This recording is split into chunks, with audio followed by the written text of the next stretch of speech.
नमस्कार, मैं प्रास्ता, आप देख रहे हैं सार्थ न्यूज का बहुत बहुत स्वागत है। आज हम मौजूद है सार्थ न्यूज डेस्क के पास, जहाँ पे हम बात करने वाले हैं अपने सीनियर जर्नलिस्ट रजनीकांत जी से। तो रजनीकांत जी, सबसे पहले आपका बहुत बहुत स्वागत है। बहुत बहुत धन्यवाद। और जो आज हम बात करने वाले हैं, एक बार फिर से देश में जो दिख रहे आक्रोश के बारे में। बदलापुर में हाल ही में एक घटना सामने आई है, जहाँ पे एक नाबालिग के साथ यौन शोषण हुआ है, और ऐसे में वापस से सेम आक्रोश देखने को मिल रहा है, जो कोलकाता आरजीकर कॉलेज में हुआ। और उसके बाद फिर तमाम शहरों में आपने सुना होगा कि काफी कुछ बाहर निकल कर आ रहा है, कहीं से कोई घटना तो कहीं से कोई घटना। तो आप इन तमाम चीजों के बारे में क्या कहना चाहेंगे? ये जो यौन शोषण हो रहा है या फिर बाकी सारी जो घटनाएं निकल कर आ रही है दुष्कर्म की, तो इसमें आप क्या कहना चाहेंगे? सबसे पहले तो अपराजिता, मैं ये बता दूं कि जो बदलापुर की घटना है, जिसको लेकर लोग काफी आंदोलित हैं। रेलवे टैक्स को जाम किया गया, सब कुछ हुआ, उपयोग करना पड़ा पुलिस को, और सैकड़ों हजारों की संख्या में लोग आंदोलित हो रहे थे। देखिए, पूरे चीजों को अगर संदर्भ जोड़ा जाए तो एक के बाद कोलकाता आरजीकर कॉलेज में जो घटना घटी वो विभत्स घटना थी, इसकी निंदा होनी चाहिए और हो भी रही। चौतरफा इस पर हमला हो रहा है। दूसरी घटना आप देखिए, बिहार के मुजफ्फरपुर में गैंगरेप का मामला, उत्तराखंड में एक नर्स के साथ। फिर वापस आइए तो आप यूपी में एक प्राइवेट नर्सिंग होम में एक नर्स के साथ दुष्कर्म होता है। और फिर महाराष्ट्र के बदलापुर की बात सामने आ गई, जहां पर छात्रों के साथ यौन शोषण का मामला सामने आया। इस पूरे प्रकरण में अभी जो नेशनल या ट्रेंडिंग इशू है पिछले 15 दिनों से, वही ट्रेंड करता है हर दिन। कोलकाता आरजीकर कॉलेज का मामला और दूसरा महाराष्ट्र का मामला। अभी बदलापुर आज सबसे ज्यादा इस विषय पे लोग बोल रहे हैं। बड़े बड़े पत्रकारों को, यूट्यूबर्स को भी हमने देखा है, अगर बदल रहा है तो नेशनल चैनल्स पे स्क्रिप्ट बदल रहे हैं। दरिंदगी का चेहरा हर जगह पर सामान्य रूप से देखने को मिल रहा है। चाहे आप बिहार की बात करें, बंगाल की बात करें, उत्तराखंड की बात करें, यूपी की बात करें, महाराष्ट्र की बात करें, चाहे कहीं राज्यों की बात करें, किसी राज्यों की बात करें। 2012 निर्भया कांड से लोग उबर नहीं पाए। निर्भया की मां ने बहुत सवाल पूछे। आरजीकर कॉलेज में प्रिंसिपल की जो कारस्तानी है वो सामने आ गई। हैवान था। किसी ने कहा कि वो बेटी की तरह मानता था, इस कारण से वो आहत होकर चला गया। अगर वो बेटी की तरह मानता तो बाप की तरह, एक पिता की तरह वो पूरे आंदोलन में सक्रिय रहता, बेटी को इंसाफ दिलाता। बेटी तुल्य थी वो। मगर आरजीकर कॉलेज में जो आरोप लग रहे हैं, डेड बॉडी बेचने की बात हो रही है, ड्रग्स पैडलिंग की बात हो रही है, बच्चों से फीस लेकर के नंबर बढ़ाने की बात हो रही है, क्वेश्चंस पेपर के बदले लाखों रुपया ऐंठने की बात हो रही है, थीसिस के बदले स्टूडेंट से पैसा लेने की बात हो रही है। कुल मिलाकर के ये माफिया राज है। और कहीं से इसमें दो राय नहीं है कि राजनीतिक जो पार्टी, सत्ताधारी पार्टी होती है, उनके मिली भगत से या उनके संरक्षण से ही, या मैं नहीं कह रहा, हर मीडिया चैनल्स पे तमाम लोग जो आरोप लगा रहे हैं उनका भी यह दावा है।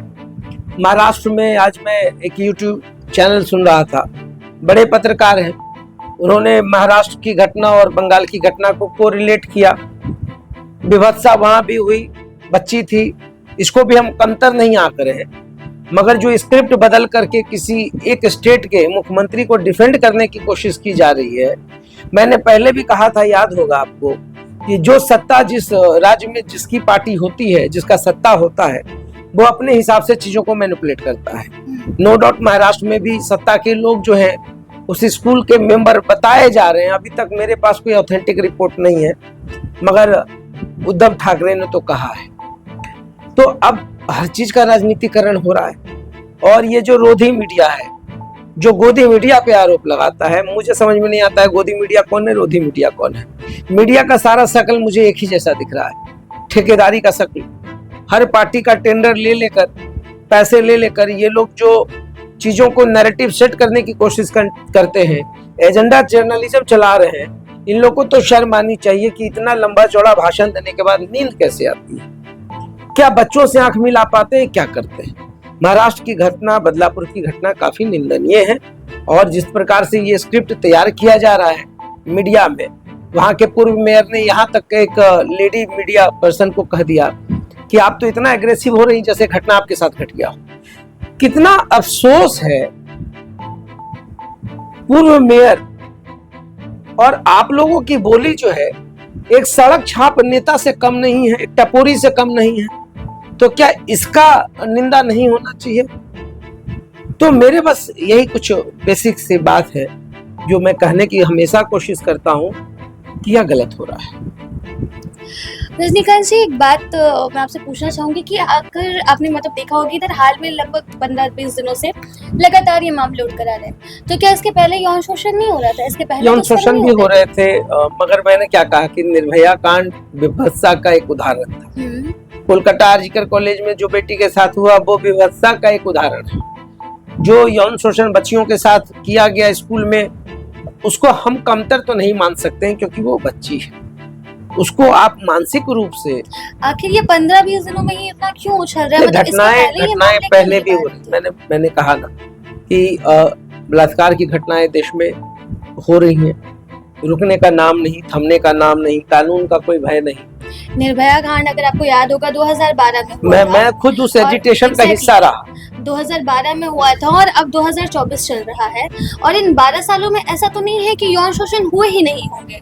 लगातार हर रोज अगर आप एनसीआरबी का रिपोर्ट अगर उठा के देखेंगे तो ऑन एन एवरेज 87 या 88 रिपोर्ट्स उसमें लिखा हुआ है कि एवरीडे मेंशन होता है, एफआईआर दर्ज होता है, और उसके अलावा भी बिल्कुल बहुत सही कहा। हमने क्या कहा कि जब समाज परिवर्तन मांग रहा है मगर हम परिवर्तित नहीं कर पा रहे, तो वो सामाजिक परिवर्तन चाहिए। स्कूल्स में चेतना चाहिए, समाज में चेतना चाहिए, मेडिटेशंस, मॉरल टीचिंग्स या एक अच्छा माहौल बनाने की जरूरत है। तमाम चीजें रुक जाएंगी, खत्म तो नहीं होंगी, मगर हाँ नकेल अगर आपको याद होगा तो कल जब हमने हमारी वीडियो में बात किया था कोलकाता रेप केस के बारे में, तो उसमें हमने मेंशन किया था कि ये सारी चीजें ना घटना शुरू घर से होती है और उसके बाद आगे तक जाते हैं। तो ऐसे में जो बच्चियां हैं, क्योंकि आप बड़ों के साथ तो डेफिनेटली उनको हर चीज का पता है कि गुड टच क्या है, बैड टच क्या है, मगर ऐसे बच्चे जो 12-13 साल के हैं, 8-9 साल के या 3-4 साल के हैं, तो ना तो वो छोटे कपड़े पहन रहे हैं, ना वो बाकी सारी चीजें उनके साथ रह रही, ऐसी कोई चीजें दे रहे हैं, तो फिर उनके साथ जो ये घटना हो रही है,